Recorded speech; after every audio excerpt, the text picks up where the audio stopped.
afterward to talk about it. Again the man-god, hesitating, approached the table, where our chicken stew had long since grown cold. The god still wished food and drink, though apparently he did not care for this of ours, but it was a favourable sign. A proxion was formed to the Hume fort. Mammon Seli and Papa Theodore walked close at the right and left hand of the god, a half-pace behind him. It looked as if the man-god was leading the procession, but I think really they were. 74 The voodoo rites propelling him gently toward the door of the temple. Meanwhile the Araud began singing, Ogon Vini Kale Naus, Li Gran Gout, Li Gagnin Soif, Gride me ci Ogon Badagris, Manger Beway, Ogon is in our house, he is hungry and thirsty and we are grateful, eat and drink Ogon Badagris. This joyfully impromptu. And then more solemnly, because they were still a little frightened, they intoned the formal ritual chant, Ogon Badagris o General Sanglant, O Saisi Clesi Orage o Selvorage, O Fies Catdu Zed Ekli. Ogon Badagris, bloody warrior, you hold the key to the storm clouds, you lock them up, you loose the thunder and lightning. When we first entered the Huete fort, crowding in as many of us as could, wise Mammon Seli did a little thing that seemed to me natural and lovely. It was the sort of thing that made her Mammon Seli, that made her different from all the rest. Hastily crouching before the altar, with a quick side glance at the dread Ogon Badagris, who still seemed to be vaguely dazed in his then-present incarnation, she surreptitiously removed the large Damballa snake staff which had occupied the position of central honour, and pushed over into its place a thunderstone, which was the special symbol of the god who had dropped down to visit us. The mystery room and the anteroom were crowded to suffocation, but a little space was left from which they pressed back as if it had been enclosed by invisible ropes, before the altar where Ogon Badagris stood alone. The people were so crowded that only those in the front ranks, or they were staring fixedly, as entranced mediums stare into crystal globes. FTFIH, FVIC, /AI, Roman 4, IFLSLI. The god incarnate 75 could kneel. Some mothers had brought in brats who peered wide-eyed, frightened from behind skirts to see the marvel. Like Moses peering from the cleft on Sinai, they were able to glimpse only the hinder parts of the god. I was standing aside near the altar, looking over Mammon Seli's shoulder. The only lighting was from candles on the altar. When I looked at the man's face, his head surmounted by ostrich plumes, his neck loaded with beads, his shoulders covered by the bright-coloured vestments, I saw only a dazed peasant masquerading in fantastic garments. But when I looked at his black hands, black as if they had been carved from basalt or unpolished ebony, all the fingers and thumbs loaded vifith glittering rings and bangles, it did something curious, almost hypnotic, to my mental and emotional processes. My rational faculties ceased temporarily to function, and it seemed to me that I was in the presence of something indeed mysteriously superhuman. And when this creature at last bent forward and began to move those black jewelled hands, vaguely groping toward the objects on the altar, it was for me as if some monstrous, black, bedizened idol had come alive. I was a little afraid of it. We were all a little afraid of it, I think, even Mammon Seli. We were chanting in two endlessly repeated, monotonous minor chords. I was singing without at first having realized it. Something had got inside me. And because I was in that semi-hallucinatory state, I saw presently, as truly, I think, as any mortal eyes have ever seen it, for truth of this sort is purely subjective in the last analysis, a god descended to earth and made incarnate, accepting and devouring, for devouring is the only word when gods or beasts slake their hunger, the meats arrayed for him upon his own sacrificial altar. He was indeed anhungered and athirst. He did not seat himself before the altar as if it were a table. No book of etiquette has ever been written for the immortal gods. He climbed ponderously upon the altar, and crouching there like an animal, began eating and drinking ravenously, but 76 The voodoo rites without haste. Clutching a whole handful of little cakes, he crammed some of them into his mouth, then dropped the rest to lift with both hands a wooden bowl of congealing goat's blood, and drank deep. Thus alternating, he ate his fill of the fruits and meats, drinking from the dozen various bottles which stood open on the altar, ranging at random from grenadine to rum and orgeat. He seemed utterly self-contained, utterly unconscious of the presence of any of us. He was the god, and we were less than nothing in his presence, yet when he had finished he deigned to notice us. He arose, stood before the altar, and for the first time began to speak. My knowledge of Creole is practical and fairly thorough, but I could not follow him. I could follow perhaps a third of what he said or less. There were many words and phrases of definite African origin, a very few of which I knew, but much of it was jargon, a speaking in strange tongues, as the modern apostolic sectarians speak when the Pentecostal flame descends. As an entirety, however, it was far from senseless. It involved, as Mammon Selly verified for me afterward, predictions and definite commands relating to protective agricultural measures against the avalas, the approaching spring storms and torrents. It related also to other definite matters which I regret can have no place in this chronicle. When the events which I have described were finished, we emerged beneath the stars, and the god, replete with food and quietly drunken, lay down to sleep alone in his silent temple. But when morning came, the god had departed. Only an humble ragged negro lay there dozing at the foot of the altar. The small intimate sequels of more or less unusual occurrences hold sometimes an interest which makes them worth recording. My first concern next day was to find Raphael and offer apology. He bore me no malice. He said that of the God Incarnate 77 course I hadn't understood, and that part of the fault was really his for not having explained more clearly. But it had all happened so quickly. Anyway, he said, it was lucky that I had jumped up in time, for something funest might have happened. I was surprised that he knew such a lugubrious word. It isn't usual Creole. I am sure, since he used that particular word, he was not referring to the mere physical fact that he had been on the hairbreadth verge of strangling me. I have no wish to exaggerate the episode. It was the only occasion among them when I was in bodily danger, and it came about as a sort of accident, through my own stupidity. I was interested in the young black man whose body had been for a time the abode of Ogun Badagris, and curious to see how he would now be treated by the others. I observed that he was shown no special attention, and had gained no prestige or merit. He was like a common, empty cup in which a rare elixir had for a brief period chanced to be contained. No odour of godhead clung to him. The man himself had no recollection whatsoever of anything which had occurred. Not even the rings, beads, and necklaces remained which the women had showered for his adornment. These were reclaimed from a basket, to be cherished as sacred. My horse stood saddled for the last time beside the peristyle. Goodbye, Theodore. Goodbye, Emmanuel, Raphael, Catherine, Marie Celeste. Goodbye to you all of the mountain.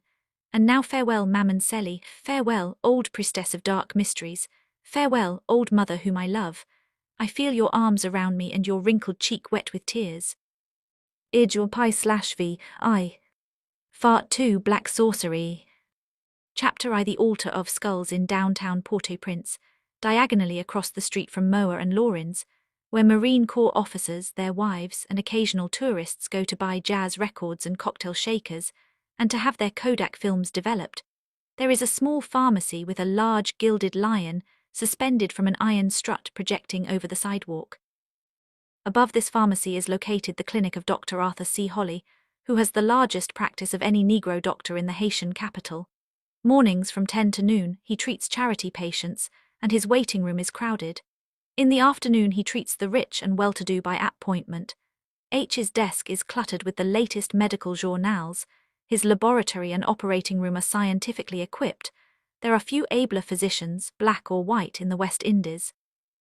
But when Dr. Holly goes home at night, to his lovely villa, set among palm trees and flower gardens, behind a high brick wall with a tall grilled gate at the entrance to the driveway, he discards medical journals and buries his nose in a totally different sort of literature. Paracelsus, Eliphas Levi, Fraser, Swedenborg, William James, Blavatsky. For Dr. Holly is profoundly, studiously interested in comparative religion, folklore, mysticism, and magic. His own new book on these subjects, when it is finished and published in France, will be a permanent contribution. I am not betraying a confidence, nor will these statements harm my friend when they are read in Haiti, for his par. 82 Black Sorcery Tints, and the public know that these two sides of Dr. Holly are kept, as it were, in watertight compartments, and that when they go to him for diagnosis, he consults no oracles save those of strictly modern science. Most cultivated urban Haitians either fear or pretend to deny the existence of magic and voodoo, but to Dr. Holly, they have been for many years a rich field for scholarly and esoteric research. The peasants whom he treats without charge give him their confidence, and he is on intimate terms with half the Fapelwa of Haiti, some of whom have been his patients.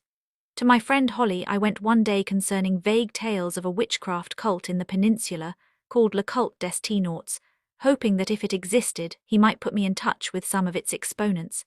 He was surprised that I should have heard of it.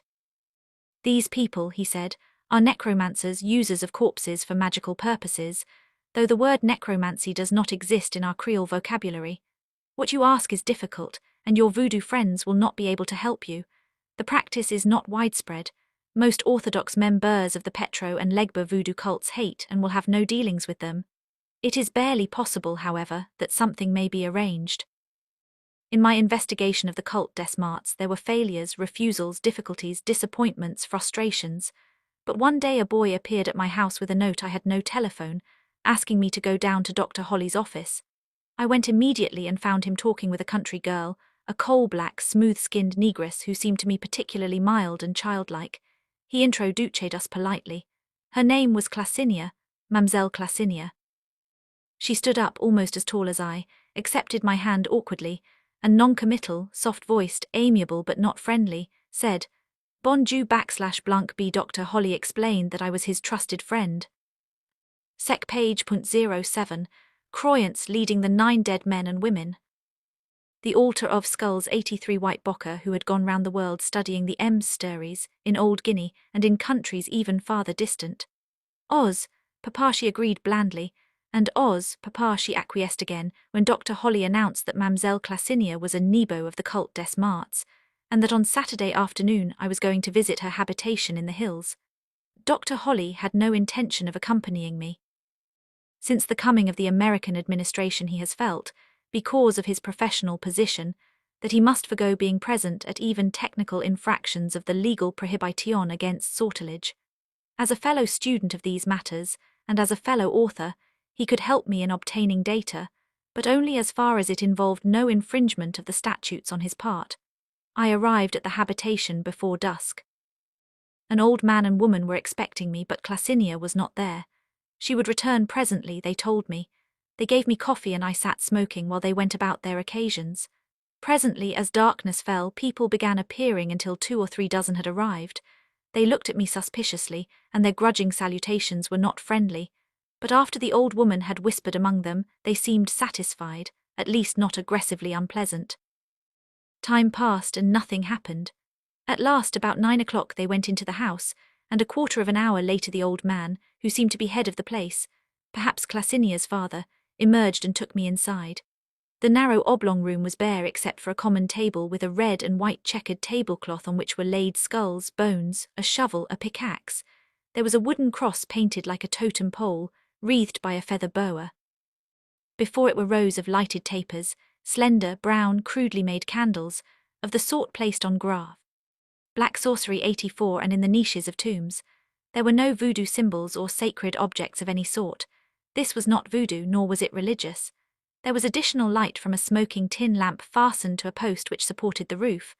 Huddled upon the floor, body to body, some crouching and others prostrate, were a score or more of black men and women, swaying, writhing, moaning.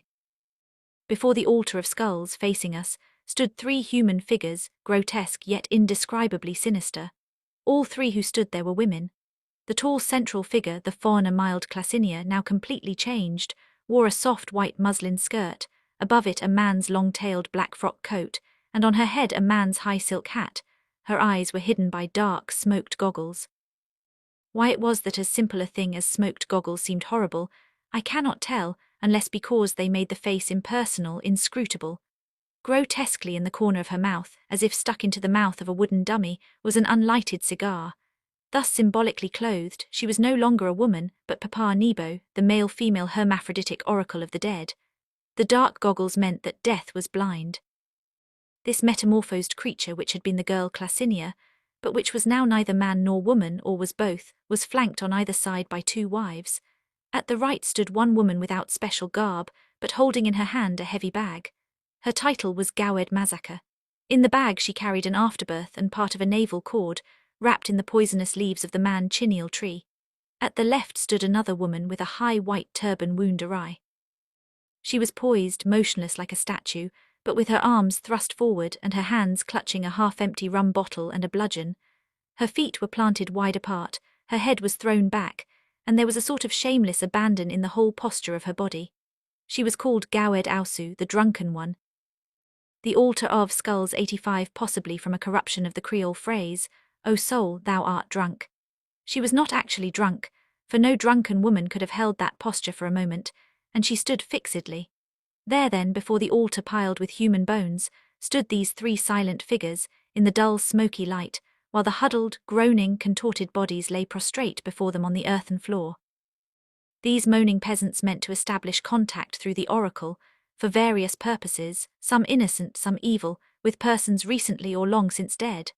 After a period of writhing and groaning, during which one or two of the prostrate forms emitted loud wails, Gawed Mazaka called out and Gawed Ausu repeated after her, "Fapa Nebo attend," which could mean either Papa Nebo is waiting to hear you, or listen, Papa Nebo. I think it meant the former. 2 or 3 who had been lying face down got simultaneously to their knees with black hands clutched, outstretched, strained, eye-closed faces, muttering, but only one, a middle-aged man, spoke out loudly. His son was sick. He feared that the dead mother had put a wanga on the son to make him join her in the grave, and he was begging that the boy be spared. His pleas were whim-purring, simple yet full of terrified emotion. The boy was needed for the spring planting. The family would be in poverty if he grew sicker and died. The habitation would fall in ruin. When he had finished and waited, a hush fell, broken only by low moans. And the sexless oracle of death began to speak, if any such word as speech could be applied to the dreadful sounds that came from its throat, a series of deep, rasped gutturals, strung together on meaningless vowel monotones. HGRRRUUKGRRROO, HGRRRA, OH, HHUUBLHLBLGHRAGU. 86 black sorcery. It was like the prolonged death rattle from a windpipe choked with phlegm or blood. It was those horrid sounds in skillful savage simulacra. The oracle was talking with the dead, in the subhuman vernacular of death itself, or at least so it must have seemed to the ears of the waiting listeners. And it seemed to them that the dead made answer, but through what process of transmission was not altogether clear, for when the oracle paused it was Gawed Mazaka, she of the afterbirth and poisonous leaves, who said in plain blunt Creole, "Let your son go hang his own garments on a tree near the mother's grave, and plant 6 candles at the foot of the tree, with 3 upon the grave itself, and she will be content." "Mem, mammon, Jane Ursai," whimpered the father. Other ghastly colloquies followed, always through the death-rattle mumbling of the oracle, ending with blunt pronouncement of Gawed Mazaka or Gawed Ausu. There was a dead woman who for spite had made a certain spring go dry. An old farmer who was on his deathbed had forgotten where he had hidden the earthen pot of coins which were the family savings. Similar reasons motivated most of these appeals, though one kneeling woman merely wanted to know whether her father was content with the offering she placed upon his grave, and 1 or 2, who perhaps had tried the ordinary wangas in vain, clamoured for aid from the tomb in wreaking some personal vengeance. Various instructions were given and translated, offerings to be put on grave, exorcisms to be pronounced, wangas to be made with parts of human corpses. Here was ample scope for the charlatanry and profitable fraud, which I had been told the superstitious peasants' universally suffered at the hands of rapacious sorcerers. Yet I had the feeling that while Classinia with her family and 1C appendix, page 321, the altar of SKULLS 87, these other death cult women obviously reaped profit from their ceremonies, since all who came left gifts of various sorts upon the altar. The chief actors believed in what they were doing, just as did the supposedly victimized audience. I noted that when it was over, Classinia and her 2 assistants were stupefied, tired, washed out, almost to the point of exhaustion, as if they had been under prolonged and violent nervous stress. These people gave me no personal confidence, nor were they particularly friendly. They had permitted me to see what I had just seen only because they had been instructed to do so, and had been assured that I was safe, not connected in any way with the gendarmerie or government. Upon the 3 chief sorceresses of this cult, Papa Nebo, Gawed Mazaka, and Gawed Ausu, whoever personally they may happen to be, devolves the function of providing new dead bodies when they are needed. Certainly no white man, certainly not I, and I imagine few Haitians, has ever seen the conjurations which take place between midnight and dawn in some lonely, isolated little country graveyard. The account I am going to give is not even the first-hand report of another eyewitness. The man who supplied me the details had never seen it. He had got it directly, however, from a woman who he believes did see it. I am inclined also to believe that it is accurate, but I cannot vouch for it. The 3 women carry with them a spade, a pickaxe, a white candle, and a small bag of wild acacia leaves. Arriving among the grave, they light the candle and set it at the foot of the wooden cross which usually stands in every country graveyard. If no cross is there, they make one and set the candle before it. Next they kneel and, taking 2 stones from a grave, knock them together to awaken Baron 2 see appendix, page 321. 88 Black Sorcery Samedi, who is the spirit of the graveyard. Baron Samedi is a big black man with a long white beard. He usually remains invisible but makes his presence felt by some sign. Without his consent, it is dangerous to open a grave. The women pray for this permission and promise, if it is granted, to return with gifts of food, fruit, and copper coins. They then toss the acacia leaves toward him and say, Dorm FC CFU 7 ni Baron Satridi. Sleep sweetly, Baron Samedi. Baron Samedi, ruler of the cemetery, granting his protection, retires into the earth. Registered next, they say, exeg en lorti annio vini, probably a corruption of the dog Latin formula exurgent mortui etecmo venuient. Distorted old ecclesiastical phrases are frequently used in Haitian sorcery. They say also a lortutu enbu mi ti, a jargonized Creole meaning, dead in the tomb to me. Now they set about their grave robbing with pick and spade. They dig up the body for which they have come and carry it away with them. The necromantic uses which they make of various parts of the corpse are thoroughly authenticated in many verifiable cases. The facts have appeared even in American military reports of the Carco guerrilla uprisings.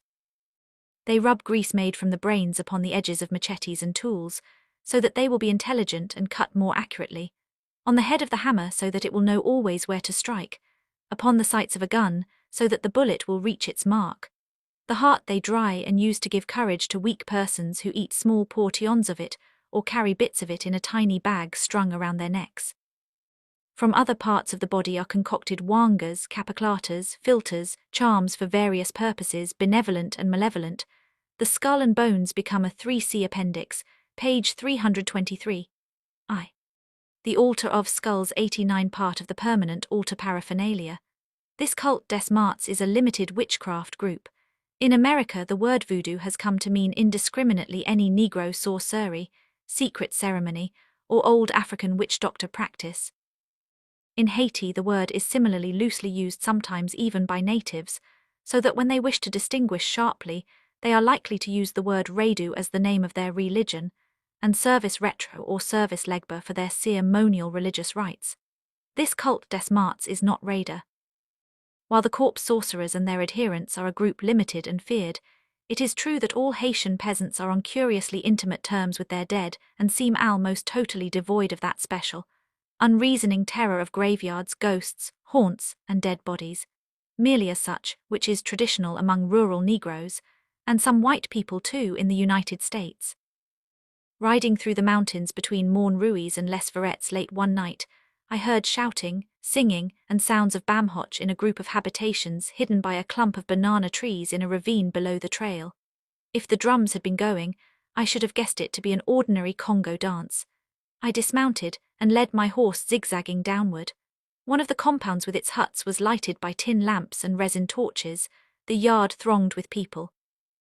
All the little neighborhood apparently had gathered there. Baskets of gingerbread, biscuit, and dried fish, a cookpot simmering over the embers, indicated they were making a night of it. The women and girls were bedecked in their Sunday best, gold earrings, bead necklaces, bright kerchiefs. In a corner near a torch stuck in the bamboo fence, some men were playing cards, and a second group were noisily shooting craps. Others crowded round me in amiable welcome bonsoir Blanc, or bonsoir Lieutenant, or bonsoir Doc C appendix, page 331. Black Sorcery 90, feeling me friendly but guessing variously what I might be. They offered me clarin, raw white rum in tin cups. I drank a little and said, Oui messai matsgar o fats tout moon kit. Grand moon lee morph, the old man is dead, they replied. Entradun our ick come in and see him. They escorted me indoors to view the remains. The room was crowded. All the homemade chairs in the neighborhood had been borrowed, also old boxes and stools. There was a table piled with more gingerbread, a basket of dried herring, bonbons, brown sugar candy, a 5-gallon jug of clarin already half emptied. Family, cousins, friends were seated around, eating, drinking, wading, singing, and having, all in all, a grand good time. Over against the wall in the place of honor, which meant nearest the food and rum jug, sat the dead man in a clean blue smock and blue cotton trousers with shoes on his feet, and his Sunday straw hat on the back of his woolly grey head. They had propped him up in a position as lifelike as possible, and had fastened him in the chair so he wouldn't topple over. His head had dropped sideways, but there was nothing repellent about his old, wrinkled face. He seemed just a kindly old man, rather stiff in the joints, who had come to the party and then gone to sleep. I suppose 9/10 of what one thinks one sees in any material phenomenon, shocking or the reverse, lies not primarily in the visual impression, but in the contributory psychology. I suppose this dead man, really, looked as any corpse would look propped up in a chair. That he seemed so casual, so devoid of shocking or macabre grotesqueness, was doubtless because the living people there accepted him so casually. They expected me to salute Ern as I did the rest of the company, and when rum was poured out they politely offered the dead man a cupful too. When I produced packages of cigarettes, a youth, probably son or grandson, said, "Perhaps Papa would like a smoke." The altar of SKULLS 91 lighted a cigarette from his own and went and stuck it between the old man's lips. It did not seem rude or shocking. It seemed mildly humorous, rather, and I think it was mildly humorous to them, for presently, as the cigarette burned of itself, a smiling wench nudged another and cried, "Garda Taunton Fimer. Carly Fate playest T. See Uncle Smock Ing. He seems to like it." And several exclaimed delightedly, "Out dest VD Tad. Lee Fime." Another cried, "By Lee Bewelf, give him a drink." There was no mockery in this, but rather a sort of faintly humorous affection. Also, they believed that his spirit was still hovering around and would enjoy these little attentions. They wanted me to stay the night with them and attend the funeral next day. It was to be a dancing funeral, but I had seen dancing funerals before and wanted to get on to Les Verettes. After taking leave of the company and of the old man, whose cold hand I clasped in saying adieu, which seemed to please them, I gave the widow a couple of small bills to help defray expenses of the bannybotch, and rode away reflecting that Haitian peasants are difficult for the civilized mind to understand. If, for example, the little scene I have just described seems out of key with things which have preceded it, and things which are to follow, I beg readers not to tax me with the inconsistency. The Haitian peasants are thus double-natured in reality, sometimes moved by savage, atavistic forces whose dark depths no white psychology can ever plumb, but often, even in their weirdest customs, naive, simple, harmless children. Registered C Appendix, page 332. Chapter II, Dead Men Working in the Cane FILDS. Pretty mulatto Julie had taken baby Marion to bed. Constant Polynus and I sat late before the doorway of his cale, talking of fire hags, demons, werewolves and vampires, while a full moon, rising slowly, flooded his sloping cotton fields and the dark rolling hills beyond. Polynus was a Haitian farmer, but he was no common jungle peasant. He lived on the island of La Gonave, where I shall return to him in later chapters. He seldom went over to the Haitian mainland, but he knew what was going on in Port-au-Prince and spoke sometimes of installing a radio. A countryman, half peasant born and bred, he was familiar with every superstition of the mountains and the plain, yet too intelligent to believe them literally true, or at least so I gathered from his talk. He was interested in helping me toward an understanding of the tangled Haitian folklore. It was only by chance that we came presently to a subject which, though I refused for a long time to admit it, lies in a baffling category on the ragged edge of things which are beyond either superstition or reason. He had been telling me of fire hags who left their skins at home and set the cane fields blazing, of the vampire, a woman sometimes living, sometimes dead, who sucked the blood of children and who could be distinguished because her hair always turned an ugly red, of the werewolf chorch in Creole, a man or woman who won C Appendix, page 332. See Pope I04. Strange tales are told of voodoo in the boudoir and salon. Dead men working. 93 took the form of some animal, usually a dog, and went killing lambs, young goats, sometimes babies. All this, I gathered, he considered to be pure superstition, as he told me with tolerant scorn how his friend and neighbour Osman had one night seen a grey dog slinking with bloody jaws from his sheep pen, and who, after having shot and exorcised and buried it, was so convinced he had killed a certain girl named Liane, who was generally reputed to be a chorch, that when he met her 2 days later on the path to Grand Source, he believed she was a ghost come back for vengeance, and fled howling, As Paulinus talked on, I reflected that these tales ran closely parallel not only with these of the Negroes in Georgia and the Carolinas, but with the medieval folklore of white Europe. Werewolves, vampires, and demons were certainly no novelty, but I recalled one creature I had been hearing about in Haiti, which sounded exclusively local: the zombie. It seemed, also I had been assured by Negroes more credulous than Paulinus, that while the Zoinhe came from the grave, it was neither a ghost, nor yet a person who had been raised like Lazarus from the dead. The zombie, they say, is a soulless human corpse, still dead, but taken from the grave and endowed by sorcery with a mechanical semblance of life. It is a dead body which is made to walk and act and move as if it were alive. People who have the power to do this go to a fresh grave, dig up the body before it has had time to rot, galvanize it into movement, and then make of it a servant or slave, occasionally for the commission of some crime, more often simply as a drudge around the habitation or the farm, setting it dull heavy tasks, and beating it like a dumb beast if it slackens. As this was revolving in my mind, I said to Paulinus, "It seems to me that these werewolves and vampires are first cousins to those we have at home, but I have never, except in Haiti, heard of anything like zombies. Let us 94 Black Sorcery talk of them for a little while.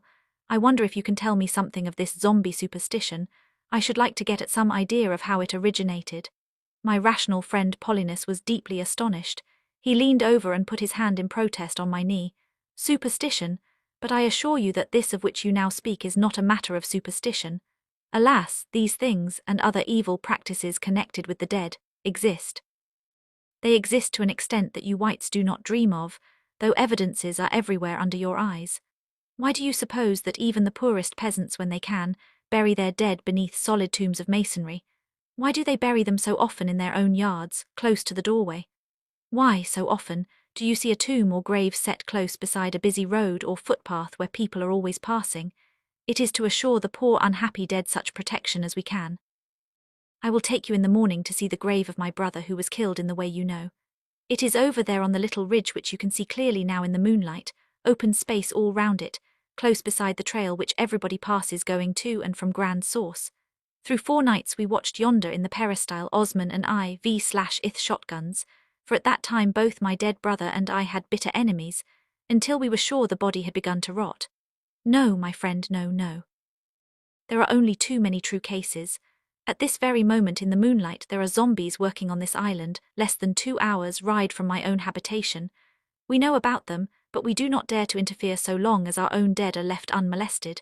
If you will ride with me tomorrow night, yes, I will show you dead men working in the cane fields. Close. Dead men working 95 even to the cities. There are sometimes zombies. Perhaps you have already heard of those that were at Hasco." "What about Hasco?" I interrupted him, for in the whole of Haiti, Hasco is perhaps the last name anybody would think of connecting with either sorcery or superstition. The word is American commercial synthetic, like Nabisco, Delco, Socony. It stands for the Haitian American Sugar Company, an immense factory plant dominated by a huge chimney with clanging machinery, steam whistles, freight cars. It is like a chunk of Hoboken. It lies in the eastern suburbs of Port-au-Prince, and beyond it stretch the cane fields of the cul-de-sac. Hasco makes rum when the sugar market is off, pays low wages, 20 or 30 cents a day, and gives steady work. It is modern big Busey-ness, and it sounds it, looks it, smells it. Such, then, was the incongruous background for the weird tale Constant Paulinus now told me. The spring of 1918 was a big cane season, and the factory, which had its own plantations, offered a bonus on the wages of new workers. Soon heads of families and villages from the mountain and the plain came trailing their ragtag little armies, men, women, children, trooping to the registration bureau and thence into the fields. One morning an old black headman, T. Joseph of Colombia, appeared leading a band of ragged creatures who shuffled along behind him, staring dumbly like people walking in a daze. As Joseph lined them up for registration, they still stared, vacant-eyed like cattle, and made no reply when asked to give their names. Joseph said they were ignorant people from the slopes of Morno Diable, a roadless mountain district near the Dominican border, and that they did not understand the Creole of the plains. They were frightened, he said, by the din and smoke of the great factory, but under his direction they would work hard in the fields. The farther they were. Black Sorcery 96 sent away from the factory, from the noise and bustle of the railroad yards, the better it would be. Better indeed, for these were not living men and women, but poor unhappy zombies whom Joseph and his wife Croyance had dragged from their peaceful grave to slave for him in the sun. And if by chance a brother or father of the dead should see and recognize them, Joseph knew that it would be a very bad affair for him. So they were assigned to distant fields beyond the crossroads, and camped there, keeping to themselves like any proper family or village group. But in the evening, when other little companies, encamped apart as they were, gathered each around its one big common pot of savoury millet or plantains, generously seasoned with dried fish and garlic, Croyance would tend 2 pots upon the fire, for as every one knows, the Zo 77 Ihis must never be permitted to taste salt or meat. So the food prepared for them was tasteless and unseasoned. As the zombies toiled day after day dumbly in the sun, Joseph sometimes beat them to make them move faster, but Croyance began to pity the poor dead creatures who should be at rest, and pitied them in the evenings when she dished out their flat, tasteless bouilli. Each Saturday afternoon, Joseph went to collect the wages for them all, and what division he made was no concern of Hasco, so long as the work went forward. Sometimes Joseph alone, and sometimes Croyance alone, went to Croix de Bouquet for the Saturday night bamboche or the Sunday cockfight, but always one of them remained with the zombies to prepare their food and see that they did not stray away. Through February this continued, until fête d'hier approached, with a Saturday, Sunday, Monday holiday for all the workers. Joseph, with his pockets full of money, went to Port-au-Prince and left Croyance behind, cautioning her as usual, and she agreed to remain and tend the zombies. Dead men working, 97, for he promised her that at the Mardi Gras she should visit the city.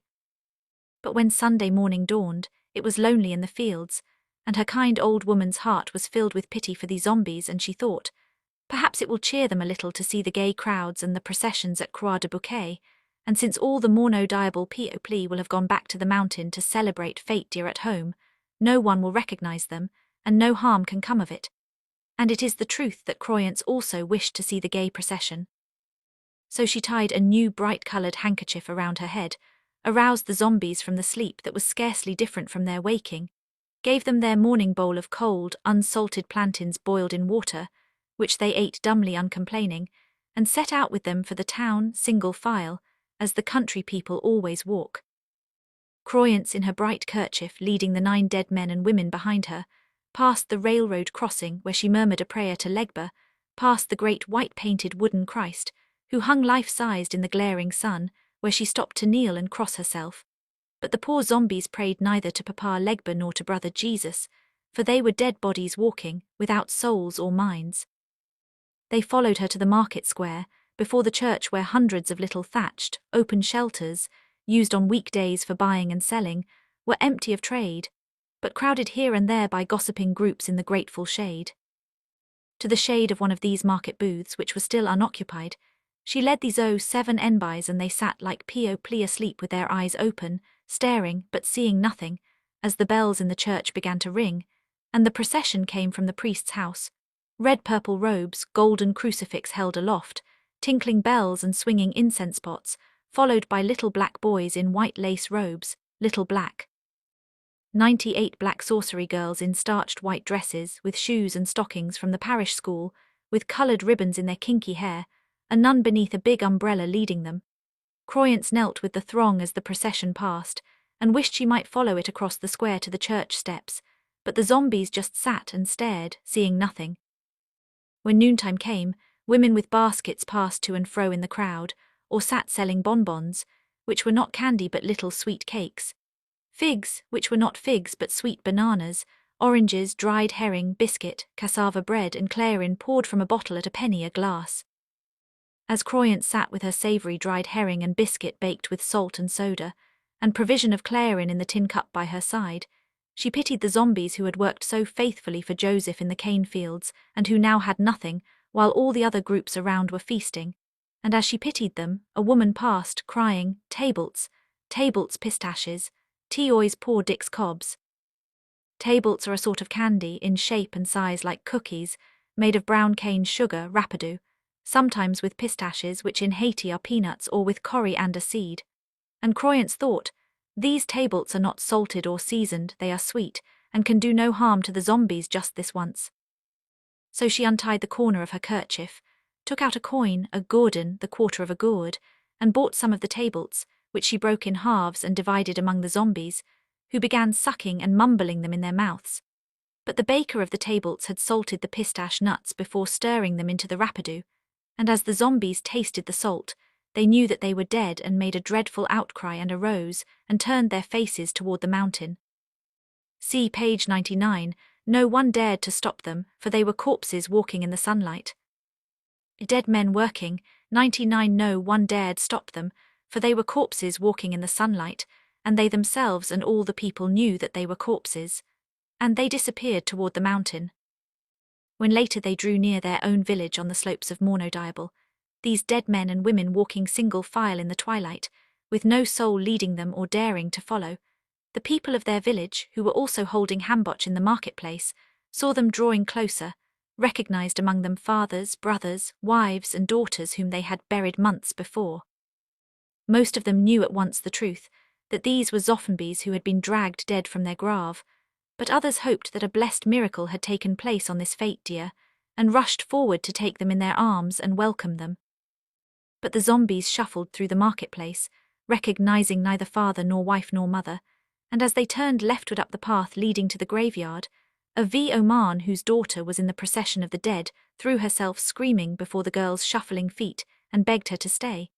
But the grave-cold feet of the daughter and the feet of the other dead shuffled over her and onward.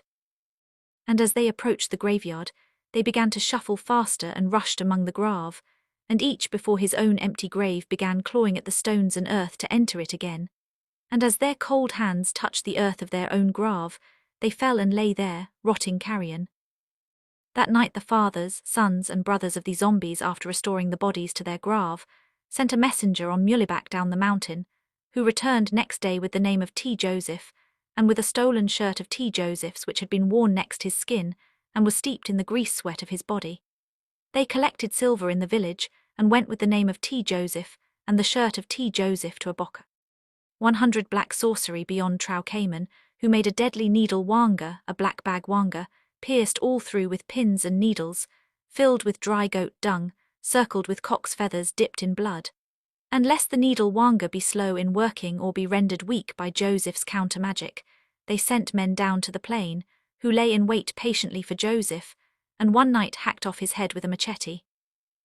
When Paulinus had finished this recital, I said to him after a moment of silence, "You are not a peasant like those of the cul-de-sac. You are a reasonable man, or at least it seems to me you are. Now how much of that story honestly do you believe?" Pi replied earnestly. "I did not see these special things, but there were many witnesses, and why should I not believe them when I myself have also seen zombies? When you also have seen them, with their faces and their eyes in which there is no life, you will not only believe in these Enbis who should be resting in their grave, you will pity them from the bottom of your heart. Before finally taking leave of Largonave, I did see these walking dead men, and I did, in a sense, believe in them and pitied them indeed from the bottom of my heart. It was not the next night, though Paulinus, true to his promise, rode with me across the plain Mapu to the deserted, silent cane fields where he had hoped to show me zombies labouring. It was not on any night. It was in broad daylight one afternoon, when we passed that way again, on the lower trail to Pygmy. Paulinus reined in his horse and pointed to a rough, stony, terraced slope, on which 4 labourers, 3 men and a woman, were chopping the earth with machetes, among straggling cotton stalks, 100 yards distant from the trail. "Wait while I go up there," he said, excited because a chance had come to fulfil his promise. "I think it is la mercy with the Zogenbes. If I wave to you, leave your dead men working 101 horse and come." Starting up the slope, he shouted to the woman, "It is I, Paulinus," and when he waved later, I followed. As I clambered up, Paulinus was talking to the woman. She had stopped work, a big-boned, hard-faced black girl who regarded us with surly unfriendliness. My first impression of the 3 supposed Zoffenbys, who continued dumbly at work, was that there was something about them unnatural and strange. They were plodding like brutes, like automatons. Without stooping down, I could not fully see their faces, which were bent expressionless over their work. Paulinus touched one of them on the shoulder, motioned him to get up. Obediently, like an animal, he slowly stood erect, and what I saw then, coupled with what I had heard previously or despite it, came as a rather sickening shock. The eyes were the worst. It was not my imagination. They were in truth like the eyes of a dead man, not blind but staring, unfocused, unseeing. The whole face, for that matter, was bad enough. It was vacant, as if there was nothing behind it. It seemed not only expressionless, but incapable of expression. I had seen so much previously in Haiti that was outside ordinary normal experience that for the flash of a second I had a sickening, almost panicky lapse in which I thought, or rather felt, great God, maybe this stuff is really true, and if it is true it is rather awful, for it upsets everything. By everything, I meant the natural fixed laws and processes on which all modern human thought and actions are based. Then suddenly I remembered, and my mind seized the memory as a man sinking in water clutches a solid plank, the face of a dog I had once seen in the histological laboratory at Columbia. Its entire front brain had been removed in an experimental operation weeks before. It moved about, it was alive, but its eyes were like the eyes I now saw staring. I recovered from my mental panic. I reached out and grasped one of the dangling hands. It was calloused, solid. 102 Black Sorcery Human. Holding it, I said bonjour. Compared, the zombie stared without responding. The black wench Lamercy, who was their keeper, now more sullen than ever, pushed me away. Zafaz neg par Zafaf h lank. Negroes' affairs are not for whites. But I had seen enough. Keeper was the key to it. Keeper was the word that had leapt Natu Rally into my mind as she protested, and just as naturally the zombies were nothing but poor, ordinary, demented human beings, idiots forced to toil in the fields. It was a good rational explanation, but it is far from being the end of this story. It satisfied me then, and I said as much to Polynus as we went down the slope. At first he did not contradict me, even said doubtfully, perhaps. But as we reached the horses before mounting, he stopped and said, "Look here, I respect your distrust of what you call superstition and your desire to find out the truth. But if what you were saying now were the whole truth, how could it be that over and over again, people who have stood by and seen their own relatives buried have, sometimes soon, sometimes months or years afterward, found those relatives working as zombies, and have sometimes killed the man who held them in servitude?" "Polynus," I said, "that's just the part of it that I can't believe. The zombies in such cases may have resembled the dead persons, or even been doubles. You know what doubles are, how two people resemble each other to a startling degree. But it is a fixed rule of reasoning in America that we will never accept the possibility of a thing's being supernatural, so long as any natural explanation, even far-fetched, seems adequate." "Well," said he, "if you spent many years in Haiti, you would have a very hard time to fit this American reasoning into some of the things you encountered here. As I have said, there is more to this story, and I think it is best to tell it very simply. 2C Appendix, page 334. Dead men working, 103 in all Haiti. There is no clearer scientifically trained mind, no sounder pragmatic rationalist than Dr. Antoine Villiers. When I sat later with him in his study, surrounded by hundreds of scientific books in French, German, and English, and told him of what I had seen and of my conversations with Polynus, he said, "My dear sir, I do not believe in miracles nor in supernatural events, and I do not want to shock your Anglo-Saxon intelligence, but this Polynus of yours, with all his superstition, may have been closer to the partial truth than you were. Understand me clearly. I do not believe that anyone has ever been raised literally from the dead, neither Lazarus, nor the daughter of Jairus, nor Jesus Christ himself. Yet I am not sure, paradoxical as it may sound, that there is not something frightful, something in the nature of criminal sorcery, if you like, in some cases at least, in this matter of zombies. I am by no means sure that some of them who now toil in the fields were not dragged from the actual grave in which they lay in their coffins, buried by their mourning families. It is then something like suspended animation?" I asked. "I will show you," he replied, "a thing which may supply the key to what you are seeking," and standing on a chair, he pulled down a paper-bound book from a top shelf. It was nothing mysterious or esoteric. It was the current official code, penal, criminal code, of the Republic of Haiti. He thumbed through it and pointed to a paragraph which read, Article 249.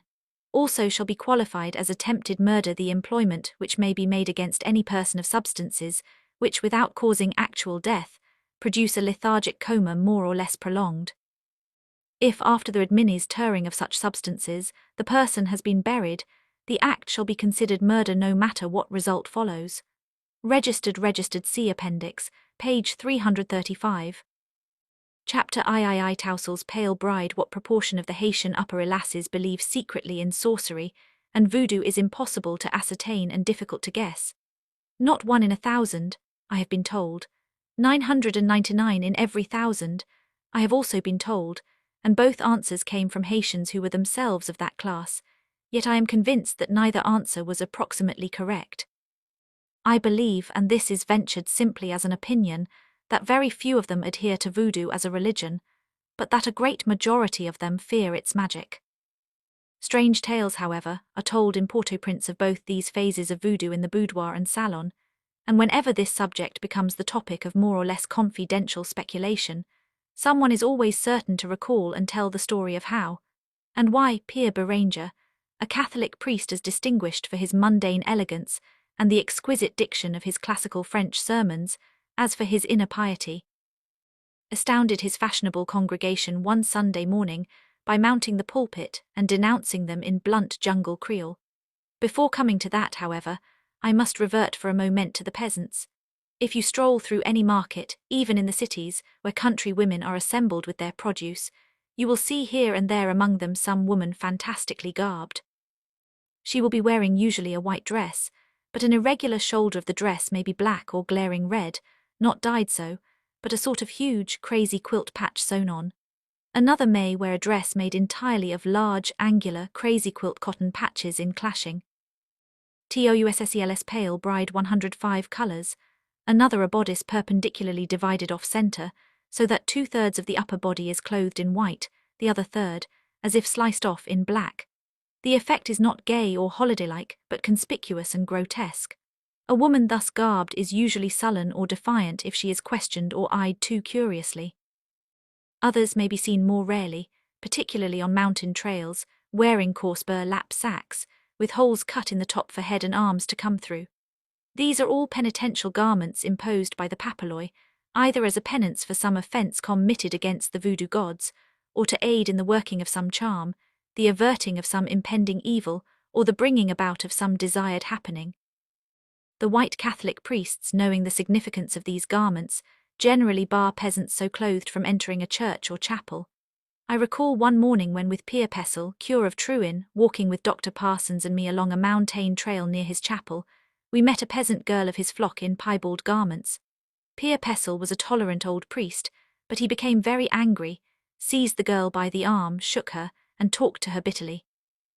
This explanation is necessary to make clear what follows. The story of how Pierre Beranger denounced his more exalted city congregation concerns a certain Madame Tell.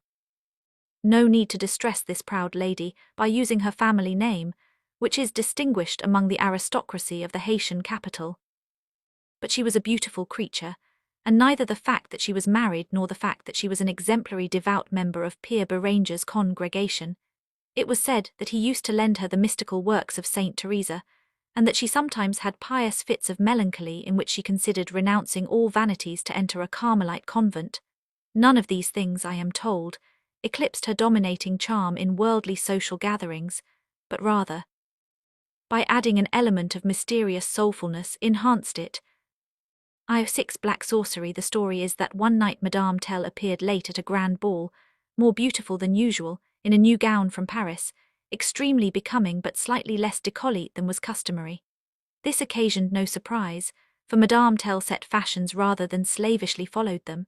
She was eagerly sought by aspiring partners amid the brilliant crush, and her dance card was soon filled. She refused champagne but danced ravishingly, with abandoned grace and a strange light in her starry eyes. Late in the evening, or early in the morning rather, since midnight was long past, she fell in a dead faint and was carried still unconscious to a couch in a retiring room, followed by sympathetic ladies. Her bodice and corset were loosened, and sewn tightly next to her own delicate golden skin, they found another bodice of roughly woven sisal fibre, an abrasive plant of the cactus family, from which coarse rope is made. And sewn upon this inner bodice, which was harsher than any penitential shirt of haircloth or thistles worn by nuns in St. Teresa's time, so the ladies whispered afterward, were the telltale voodoo patches. Of course the scandal was whispered about, and even duly came to the ears of Pierre Beranger.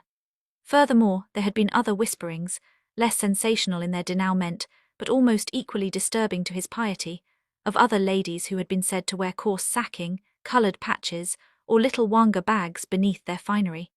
And Pierre Beranger, perhaps, had an exaggerated vision of all his flock repairing secretly by moonlight to the jungle. At any rate, when he mounted with dignity into the pulpit on Sunday morning after Mass to preach, and his distinguished congregation sat attending the customary eloquent phrases of Fenelon-like French purity which usually characterized his exquisite discourse, he clutched the rail, leaned forward, threw his dignity to the winds, and out of his mouth, inspired by righteous wrath, rolled sentence after TOUSSELS Pale, Bride 107 sentence of the bluntest, lowest, most idiomatic Creole dialect conceivable. They must have imagined, at his first words, that either they or he had gone mad.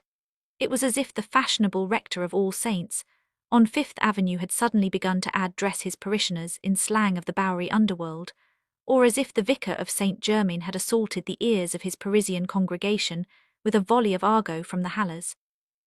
Yet here it was even worse. It carried an additional, special, vigorous insult and indictment. In the parallel cases just drawn from fancy, there would be many ears to which the slang and argot were incomprehensible. But in Haiti everybody knows Creole, though among the upper classes it is considered bad form to admit a fluent knowledge of it or make use of it in refined circles.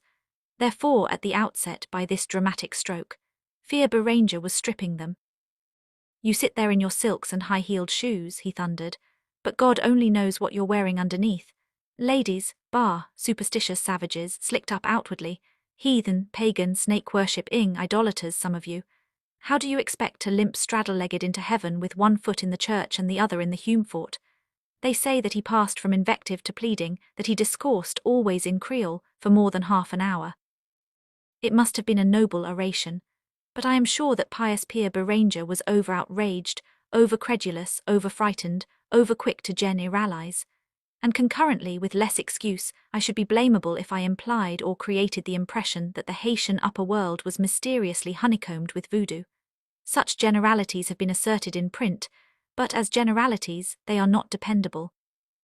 I had many close friends among Haitians of this class, and aside from striking individual exceptions, it seemed to me that almost I ate black sorcery Sally they believed less in voodoo than I myself did, that it concerned them less than it did me, concerned them in fact not at all, unless one of them should happen to be threatened with specific danger from it, and that in many cases they were quite ignorant about it, either indifferently ignorant or ignorant with curiosity, depending on their temperaments.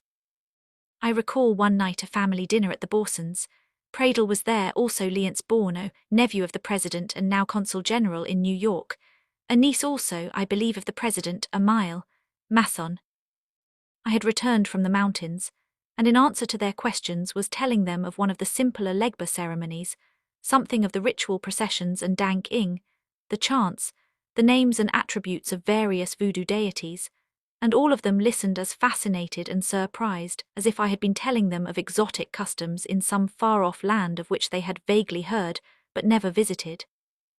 These things were totally outside their charming civilized world, and I think this group was representative of what I mean to convey. But nevertheless, mysterious and strange occurrences sometimes came to light in connection with people more or less high up in the city, as well as with peasants in the jungle. And then one was compelled almost to doubt this very point I have been striving fairly to make, to wonder how many other strange things might be occurring which never came to light. My Haitian friends are sensitive on this subject. It may please them if I draw a certain parallel between Port-au-Prince and New York. Once in a blue moon, an accident or intervention of the law reveals to an astonished American public that in such and such a feudal thick-walled mansion on Manhattan, or huge isolated country estate in Westchester or Nyack, things utterly monstrous and chimeric have been secretly occurring, things madly fantastic, and outside the civilized age, we fondly think we are living in things which make Caligula and TOUSSELS Pale Bride 109 Gilles de Retz mere amateurs. How impossible, we exclaim when we learn of such a case, how astounding. But the next inevitable reflection is, how many of these other thick-walled, many-chambered, vast modern castles which we pass every day atop the bus, and yet know nothing more of their ultimate interiors than if they were on lost mountain-tops in China, may also contain mysteries that will never be revealed. And how much more inevitable, even though perhaps unfair, are similar reflections in Haiti with its ever-present background of voodoo and ancient jungle sorcery. The strangest and most chimeric story of this type ever related to me in Haiti by Haitians who claimed direct knowledge of its essential truth is the tale of Matthew Towsel's mad bride, the tale of how her madness came upon her. I shall try to reconstruct it here as it was told to me, as it was dramatized, elaborated perhaps in the oft retelling. An elderly and respected Haitian gentleman whose wife was French had a young niece, by name Camille, a fair-skinned octoroon girl whom they introduced and sponsored in Port-au-Prince society, where she became popular, and for whom they hoped to arrange a brilliant marriage. Her own family, however, was poor. Her uncle, it was understood, could scarcely be expected to dower her. He was prosperous but not wealthy and had a family of his own. And the French dot system prevails in Haiti, so that while the young beaux of the height crowded to fill her dance cards, it became gradually evident that none of them had serious intentions. When she was nearing the age of 20, Matthew Towsel, a rich coffee grower from Morne Hospital, became a suitor and presently asked her hand in marriage. He was dark and more than twice her age, but rich, suave, and well-educated. The principal house of the Towsel habitation, on the mountainside almost overlooking Port-au-Prince, was no black sorcery, not thatched, mud-walled, but a fine wooden bungalow, slate-roofed with wide verandas, set in a garden among gay poinsettias, palms, and bougainvillea vines. He had built a road there, kept his own big motor car, and was often seen in the fashionable cafes and clubs. There was an old rumor that he was affiliated in some way with voodoo or sorcery, but such rumors are current concerning almost every Haitian who has acquired power in the mountains, and in the case of men like Towsel are seldom taken seriously. He asked no dot, he promised to be generous, both to her and her straitened family, and the family persuaded her into the marriage. The black planter took his pale girl bride back with him to the mountain, and for almost a year, it appears, she was not unhappy, or at least gave no signs of it. They still came down to Port-au-Prince, appeared occasionally at the club soirees. Towsel permitted her to visit her family whenever she liked, lent her father money, and arranged to send her young brother to a school in France. But gradually her family, and her friends as well, began to suspect that all was not going so happily up yonder as it seemed. They began to notice that she was nervous in her husband's presence, that she seemed to have acquired a vague, growing dread of him.